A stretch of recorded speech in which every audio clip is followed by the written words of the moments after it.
There was a funny thing. I was trying to. Ryan was really pushing hard, particularly to me. He was like moody, and I was going. The challenge of doing mood over 10 hours is very. It's a thing that could alienate the audience a little bit. So I came up with a term that I think that everyone felt happy with, and that was glam gloom.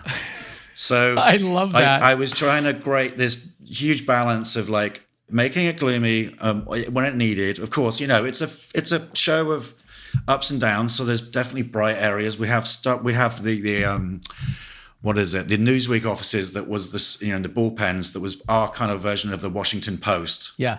So we were constantly like ebbing and flowing and copying or kind of playing in honor of the sort of Nixon era.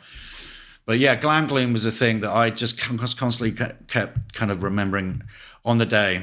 Well, let's talk about both sides of that. So you've got the glam gloom. We'll start with the gloom because that's kind of what we've been talking about. And yes, you're right.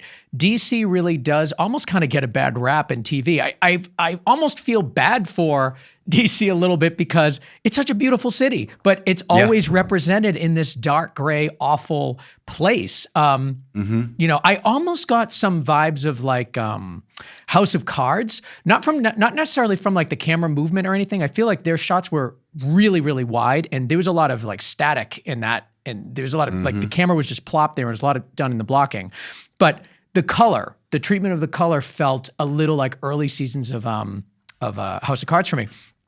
And I think from a gloom standpoint, you guys certainly did a great job. It is devoid of color.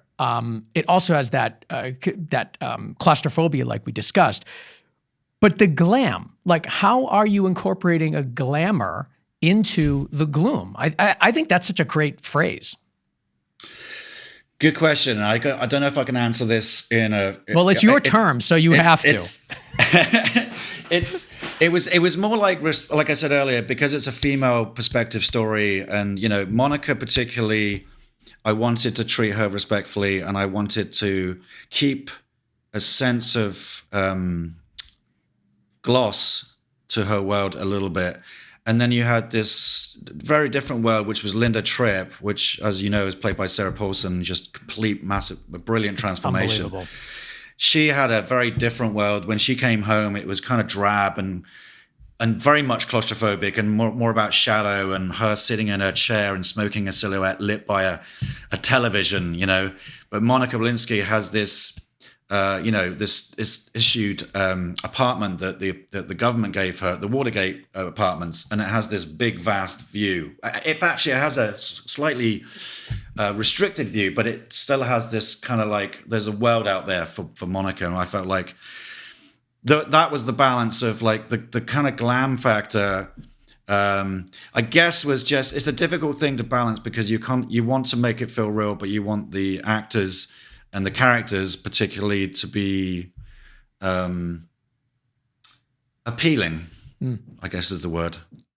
And it's a finite balance to do it. It's a lighting thing, I think. It's all about getting a little bit of light in the eyes to get a little bit of a sparkle, because otherwise if you go too down, it gets a little bit muddy and gloomy, and I just think it gets more depressing.